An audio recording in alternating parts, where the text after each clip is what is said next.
जय हिंद जय भारत दोस्तों। और मेरा नाम अभिषेक वास्ते है। मैं as a teacher genius classes में पढ़ाता हूँ। जैसा कि हमने बताया था हमारे पुराने इंटरव्यूज में 2026-27 के लिए जो हमारा सत्र है जवाहर नवोदय विद्यालय बनाओ, इसके लिए हमारे इंटरव्यूज में 5-6 इंटरव्यू हो गए थे। एक इंटरव्यू ये है इसका। इनका नाम अभिराज गौतम है और बदायूं जिले से इनका जवाहर नवोदय विद्यालय ये राजा की सीकरी करके है, सीकरी गांव आशापुर पड़ता है, वहाँ इनका सिलेक्शन हुआ। तो इनके बारे में इनसे ही पूछते हैं कि क्या क्या चीज़ें इन्होंने करी है इंजीनियर्स क्लासेस में रहकर, क्या सीखा। ठीक है, तो बेटा अपने बारे में बताइए। मेरा नाम अभिराज गौतम है। मैं बदायूं का रहने वाला हूँ। मेरे पिताजी का नाम श्री धर्मेंद्र पाल सिंह है। मेरी माताजी का नाम श्रीमती बबीता रानी है। मैं गांव बीदा नंगला से आता हूँ। ठीक। बेटा आप यहाँ जवाहर नवोदय विद्यालय में जो सिलेक्शन हुआ है, तो आपका इस जीवन में क्या लक्ष्य, क्या बनना चाहते हैं? मैं IAS बन के देश की सेवा करना चाहता हूँ। ठीक। तो आप जीनियस क्लासेस में पढ़े, कौन कौन टीचरों ने आपको पढ़ाया, टीचर्स अध्यापक हैं आपके, किन ने पढ़ाया, कितनी देर पढ़ाया और कैसा लगा? मैं सुबह 8 बजे आ जाता था। गणित मुझे अभिषेक सर पढ़ाते थे और हिंदी और रीजनिंग मुझे आकाश सर पढ़ाते थे।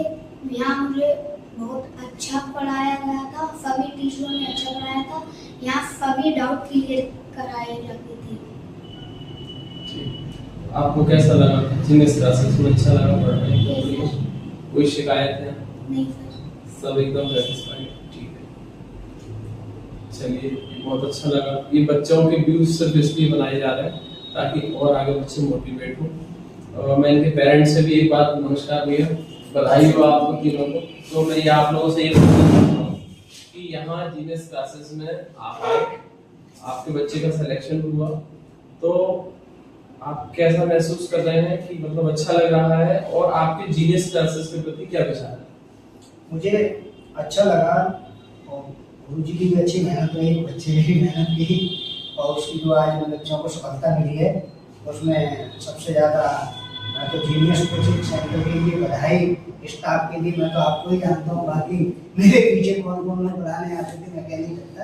बहुत अच्छा लगा, बच्चे ने भी मेहनत की और इसके जो अध्यापक थे सभी ने मेहनत की। और मैं यही चाहूँगा कि आगे भी भविष्य में बच्चे आए, हर बच्चा सफल होकर यहाँ सेंटर से जाए।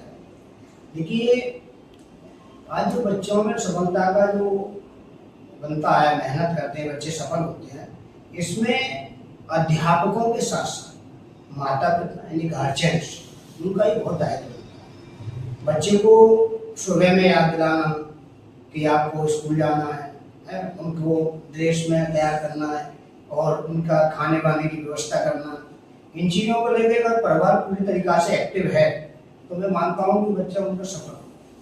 देखिए आने वाले समय में जैसे अभी चल रहा है, इसमें 15 साल तक जो बच्चा अपनी स्टडी करता है, तैयारी करता है, उसमें सबसे ज़्यादा महत्व तो होता है माता पिता का, क्योंकि बच्चे के लिए नहीं पता है मुझे क्या करना है। अगर माता पिता हमारे इतने एक्टिव हैं कि बच्चे के लिए मुझे कुछ बनाना है, बच्चे की जिज्ञासा जब मेहनत करता है तो जगती है, तो उनके जगाने के लिए थोड़ा माता पिता का सहयोग और उसके साथ साथ जब जिन हम गुरुजनों के हाथ में बच्चों को देते हैं उनका पूरी तरीक़ा से जब सहयोग मिलता है तो पूरी तरीक़ा से बच्चा सफल हो ही जाता है। इसलिए मैं आज अपने बच्चे की सफलता से तो खुश हूँ और मैं सबसे ज़्यादा सफल होऊंगा कि हर बच्चा आने वाले समय में, हर माता पिता का बच्चा सफल। और उसके लिए मैं हर माता पिता से आग्रह करूँगा कि बच्चों के लिए पढ़ाई के लिए बहुत ज़्यादा प्रेरित रहें। ऐसा ना सोचें कि हमने कहीं पर एडमिशन करा दिया या किसी सेंटर में नाम लिखा दिया उसके बाद बच्चा पढ़ रहा है। जैसे कि मैं अपने अनुभव से शेयर कर रहा हूँ कि मैंने इन बच्चों के लिए सुबह जब 7 वाली जो ट्रेन आती है दत्तोरी से, उससे डेली कंटिन्यू मैंने 5 बजे उठकर पत्नी ने खाना बनाया, मैं भी उठा और डेली ट्रेन से छोड़ा।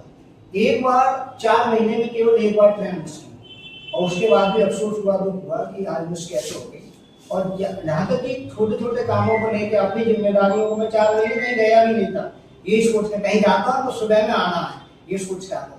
तो मैं ये चाहता हूँ कि अगर आज इनको सफलता मिली है तो बहुत खुशी हो रही है। मुझे भी लग रहा है कि हमने जो समय दिया इनके लिए, इन्होंने मेहनत करी। तो मैं हर माता पिता से आग्रह करूंगा कि अगर किसी सेंटर में, किसी विद्यालय में अगर हमने एडमिशन करा दिया तो ऐसा नहीं कि बच्चे का एडमिशन होने से और फिर जाने से ही पड़ जाएगा।